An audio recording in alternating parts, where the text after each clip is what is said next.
Bonjour à toutes et à tous. Dans cette vidéo, je vais vous expliquer pourquoi j'ai pris un long sur Tesla. Donc, j'ai pu gagner ce trade que j'ai lancé le mardi, le mardi soir, et j'ai pris mes bénéfices le jeudi, donc matin, environ 24 heures. Techniquement, on est sur le daily. Vous voyez que le daily, Tesla, il est toujours en tendance haussière bien claire, sauf que nous avons des corrections au niveau de 280 et au niveau de 500 dollars. Ok. Euh, Moi, j'ai déjà mes supports, mes résistances, mes niveaux intéressants, donc les niveaux majeurs et les niveaux mineurs. Ok. Donc, voilà. Vous voyez mon écran maintenant. Qu'on est le vendredi, on est déjà en vendredi à ce niveau-là. OK. Donc, attends, je vais afficher les Shimoku. Donc, vous voyez la configuration du vendredi, aussi la configuration lundi, car le lundi était le jour de travail chez l'US. OK, donc, attends, voilà la configuration. Donc voilà, cette configuration m'indique qu'on est toujours en tendance haussière bien claire, le nuage orienté à la hausse. OK, voilà le Chico ou bien le Chico Span est libre. OK, voilà, on est en correction bien claire. Donc les prix ont déjà cassé la Tenkan qui a maintenant, elle a créé une angle droite avec ce chandelier. Donc il s'agit d'une résistance pour moi. Et à ce niveau-là, nous avons le Kejonsen qui est plat et donc il supporte le prix ou bien il soutenit ce chandelier ou bien les prix, il pousse donc à la hausse. Donc ici, il s'agit d'un niveau intéressant de support. Aussi, nous avons un support et un chiffron, c'est le 400, donc un niveau intéressant.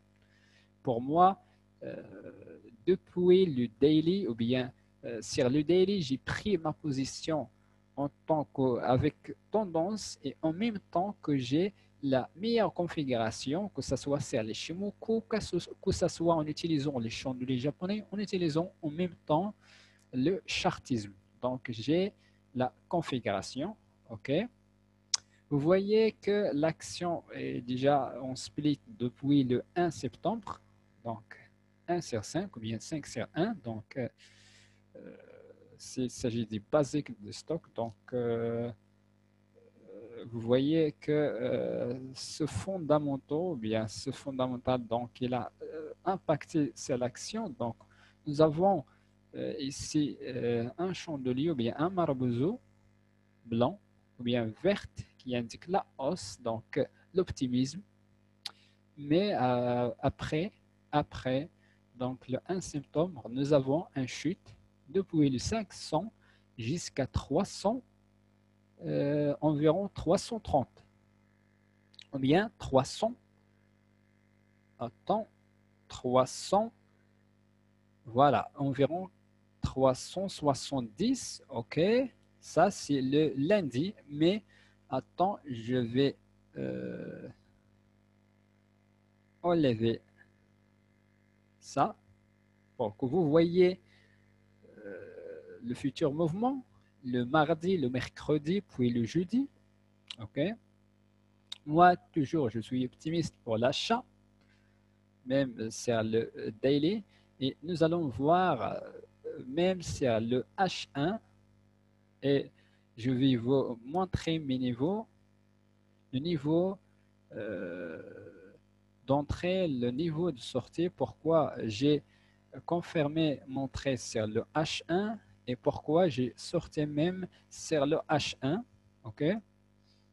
Attends, j'attends l'actualisation euh, de- du graphique. Voilà, Voilà. Vous voyez très bien un gap ici, le mardi.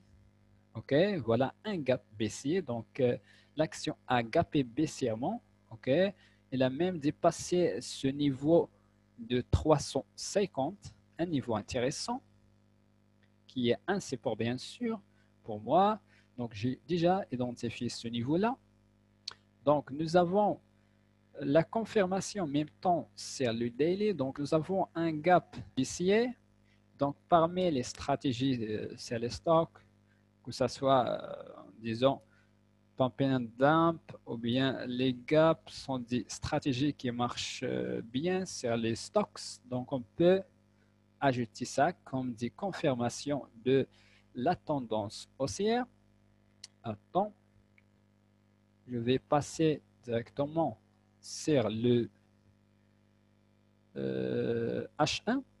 Même que les prix, elles ont cassé la Keijan, mais cette cassure est due bien sûr au gap. Donc, c'est pas une cassure technique. Donc, toujours, on cherche que les configurations techniques et donc qui dépendent aux techniques, mais pas les fondamentaux ou bien les news ou bien n'importe quoi. Toujours, nous, on se base sur la technique. OK, voilà le gap. Donc, depuis le gap le mardi, depuis le niveau 415 jusqu'à niveau de 362. OK, moi, j'ai pris ma position sur ce niveau-là. Voilà, vous voyez qu'on est sur un marteau, ce niveau-là. Donc, un marteau, c'est le niveau de 350. OK, il s'agit à ce niveau-là d'un ressaut. Vous voyez la mèche bien claire.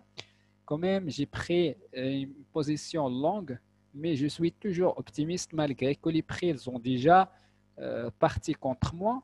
Donc, ils ont déjà parti jusqu'à 330.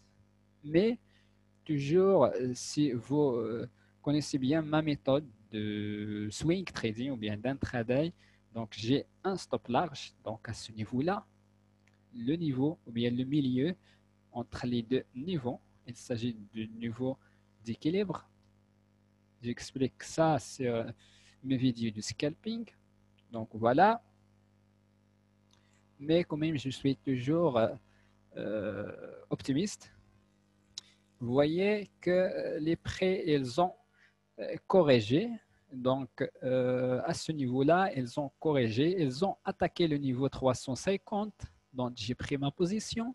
Un bref pullback, puis hop, accélération jusqu'à le niveau de 400. Donc voilà le niveau là où j'ai pris ma position.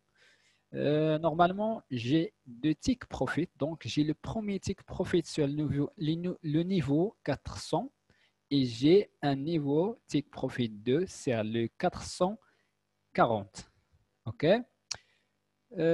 Ici, il s'agit d'un niveau de support bien clair sur le daily, l'angle droit de la Keijan ou bien de la Tankon avec les prix. En même temps, je pense que à ce niveau-là, on est toujours, ou bien on a un range, ou bien une dérive latérale, ou bien une future range. Donc ici, il s'agit d'un niveau d'équilibre pour moi.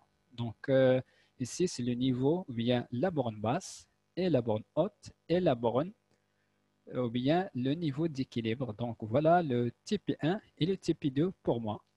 Mais pourquoi j'ai clôturé ma position ici? Donc j'ai gagné environ 27 par share, environ 27 $ par share. Pourquoi j'ai pu clôturer ma position à ce niveau-là? C'est le 400. Vous voyez qu'il s'agit d'un niveau de résistance majeur. Donc déjà, une raison. Deuxième raison, vous voyez ici que nous avons la formation du chandelier de retournement. OK.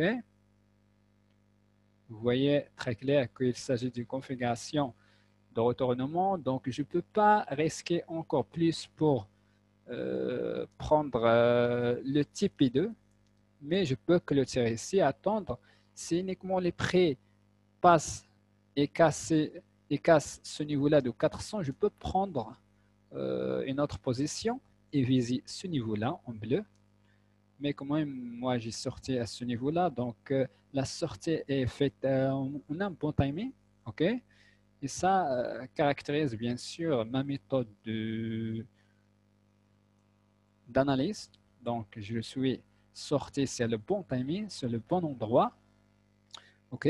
Vous voyez bien que les prix, ils ont euh, corrigé, mais quand même, ils n'ont pas cassé le pli bas. OK? Donc, on peut voir que les prêts demain vont partir tester ou bien casser ce niveau-là pour voir toucher ce niveau-là. Sinon, ils peuvent quand même chuter encore et bien dépasser ce niveau de la borne basse des ranges. Et donc, il s'agit d'une tendance ou bien le début d'une tendance baissière sur le Tesla. OK? Je pense que j'ai déjà expliqué, c'est le daily, c'est le H1, les raisons pourquoi j'ai pris ma position. Donc voilà, je pense que c'est tout.